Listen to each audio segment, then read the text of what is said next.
Mais là, l'idée, nous, on a essayé d'être le plus transparent possible sur les choses qui sont dites. C'était sans doute aussi en relais avec ce qui avait été dit dans le diagnostic où le taux de chômage était très important chez les femmes. C'était dans le groupe de travail, c'était relayé par rapport à cette info du diagnostic.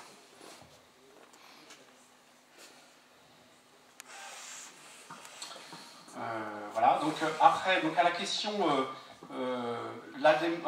comment vous voyez les choses en termes de, par rapport à l'agenda 21, enfin, les attentes que vous avez par rapport à cette démarche, apparemment il y a un accord assez unanime sur le fait qu'il faut une démarche ambitieuse à long terme, donc s'inscrire dans une démarche ambitieuse, par contre dans la continuité, c'est-à-dire qu'on n'est pas forcément dans une rupture. Alors il y a eu quand même certains groupes qui ont relevé le fait que on était sur une démarche ambitieuse à long terme qui pouvait amener à terme à une rupture des pratiques, mais c'était à terme, c'est-à-dire c'est pas la rupture tout de suite. On avait bien ce processus progressif et ambitieux qui devait se mettre en place par un cheminement pragmatique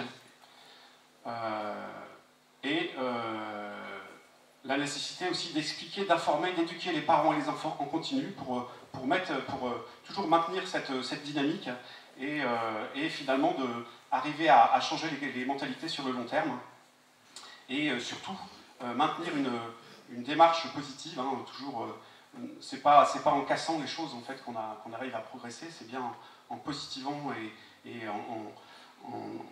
en ayant cette démarche ambitieuse positive qui permet de susciter les changements de comportement.